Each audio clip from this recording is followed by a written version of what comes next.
10 ஆண்டுகளாக பாதாளத்தில் கிடந்த தமிழ்நாட்டை ஆட்சிக்கு வந்த 10 மாதங்களில் திமுக தலைநிமிர வைத்திருப்பதாக முதலமைச்சர் மு க ஸ்டாலின் பெருமிதத்துடன் கூறியிருக்கிறார்.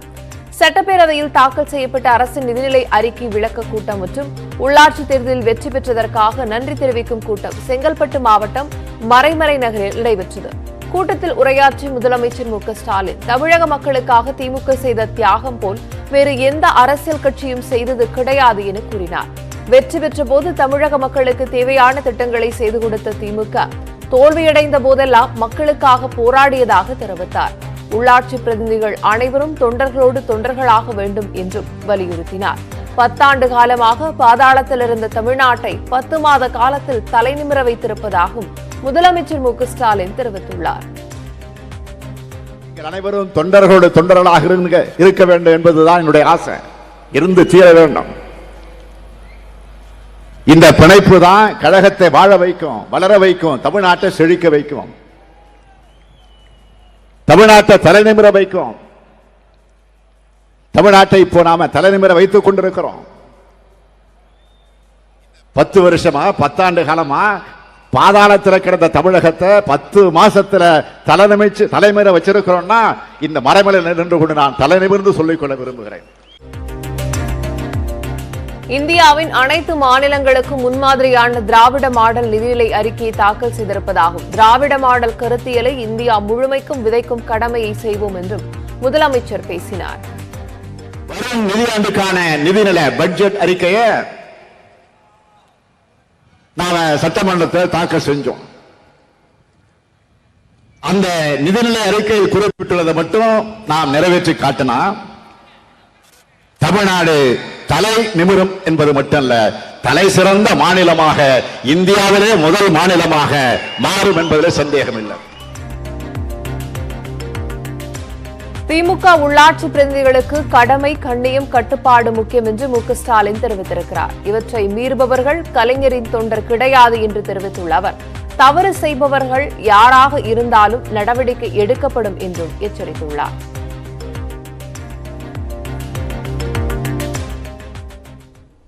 சேலம், தேனி மாவட்டங்களில் சூறாவளி காற்றுடன் பெய்த கனமழையால் வாழை உள்ளிட்ட பயிர்கள் கடும் சேதமடைந்துள்ள நிலையில் சில மாவட்டங்களில் மிக கனமழை பெய்ய வாய்ப்பிருப்பதாக வானிலை மையம் தெரிவித்துள்ளது. வெப்பச்சலனம் மற்றும் வளிமண்டல மேலடுக்கு சுழற்சி காரணமாக ராமநாதபுரம் மாவட்டத்தில் ராமேஸ்வரம், பாம்பன், மண்டபம் உள்ளிட்ட பகுதிகளில் காலை முதலே கனமழை பெய்தது. இதனால் சாலைகளில் தண்ணீர் பெருக்கெடுத்து ஓடியதோடு நகரின் பல்வேறு பகுதிகளில் மழைநீர் தேங்கியதால் வாகன ஓட்டிகள் சிரமத்திற்கு ஆளாகினர்.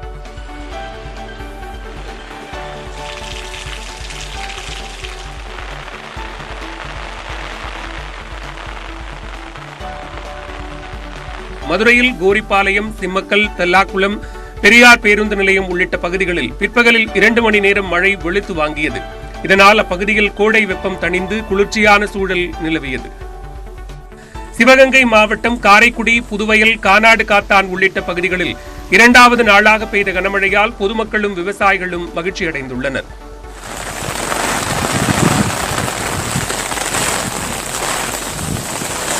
இதேபோன்று திருநெல்வேலி மாவட்டத்திலும் பரவலாக மழை பெய்தது.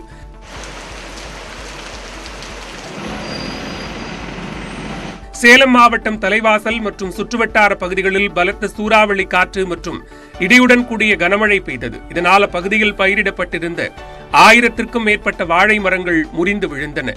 இதனால் பல லட்சம் ரூபாய் இழப்பு ஏற்பட்டுள்ளதாக விவசாயிகள் வேதனை தெரிவித்துள்ளனர். வாழை மரம் 2 ஏக்கர் நட்டிருக்காரு.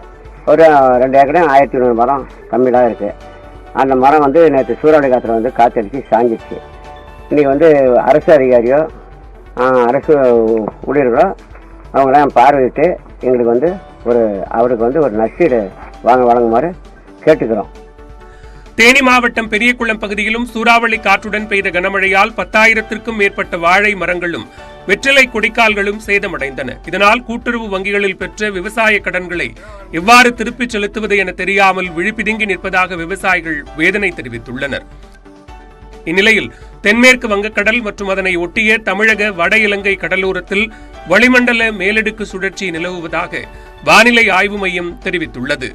இதனால் தமிழ்நாடு, புதுச்சேரி மற்றும் காரைக்காலில் ஒரு சில இடங்களில் இடி மின்னலுடன் மழை பெய்யும் என்றும், தென் தமிழக மாவட்டங்களில் ஓரிரு இடங்களில் மிக கனமழை பெய்ய வாய்ப்புள்ளதாகவும் வானிலை ஆய்வு மையம் தெரிவித்துள்ளது. இதனால் 2 நாட்களுக்கு தமிழக கடலோர பகுதிகள், தென்மேற்கு வங்கக்கடல், மன்னார் வளைகுடா, குமரிக்கடல் மற்றும் கேரள கடலோர பகுதிகளுக்கு மீனவர்கள் செல்ல வேண்டாம் என்று அறிவுறுத்தப்பட்டுள்ளனர். குற்றாலம் அருவிகளில் தண்ணீர் வரத்து தொடங்கியதால் ஏராளமானோர் உற்சாக குளியல் போட்டு கோடை வெப்பத்திலிருந்து தப்பித்தனர். தமிழ்நாடு முழுவதும் வெயில் வாட்டி வதைத்து வரக்கூடிய நிலையில் வளிமண்டல மேலடுக்கு சுழற்சி காரணமாக பல்வேறு இடங்களில் மழை பெய்தது. குறிப்பாக மேற்கு தொடர்ச்சி மலைப்பகுதிகளில் பெய்து வரும் மழையால் தென்காசி மாவட்டம் குற்றாலத்தில் உள்ள அருவிகளில் தண்ணீர் வரத்து தொடங்கியிருக்கிறது. இதனால் அண்மை காலமாக வறண்டு காணப்பட்ட பிரதான அருவி, ஐந்தருவி, புலியருவி, சிற்றருவி, பழைய குற்றால அருவிகளில் இதமாக தண்ணீர் கொட்டுகிறது. இதையடுத்து குற்றாலம் வந்த சுற்றுலா பயணிகள் உற்சாகமாக குளித்து மகிழ்ந்தனர். வெயிலின் தாக்கத்திலிருந்து தப்பிக்க குற்றாலம் மற்றும் அதன் சுற்றுவட்டாரத்தில் உள்ள உள்ளூர் மக்களும் அருவிகளுக்கு படையெடுத்ததால் கூட்டம் அலைமோதியது.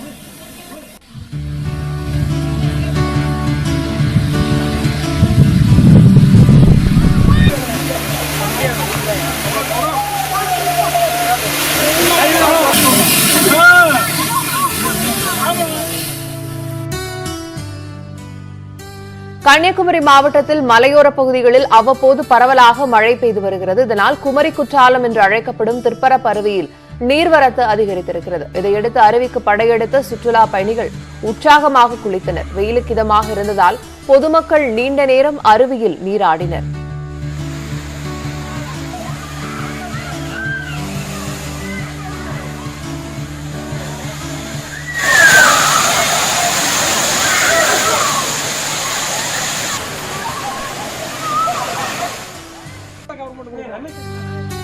தேனி மாவட்டம் பெரியகுளம் அருகே உள்ள கும்பக்கரை அருவியில் தண்ணீர் ஆர்ப்பரித்து கொட்டுகிறது. வெப்பத்தின் தாக்கத்திலிருந்து விடுபடும் நோக்கில் கும்பக்கரை அருவியில் குவிந்த சுற்றுலா பயணிகள் ஆர்ப்பரித்து கொட்டும் நீரில் குளித்து மகிழ்ந்தனர்.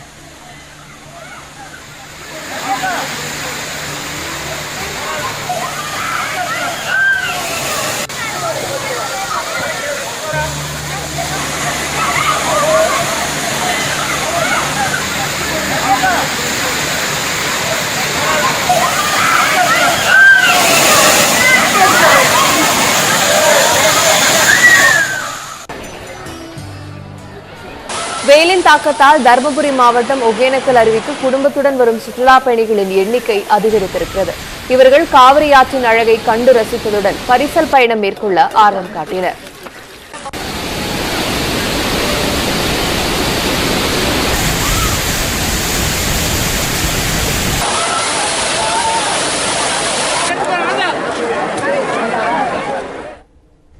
தொடர்ந்து விரைவுச் செய்திகளை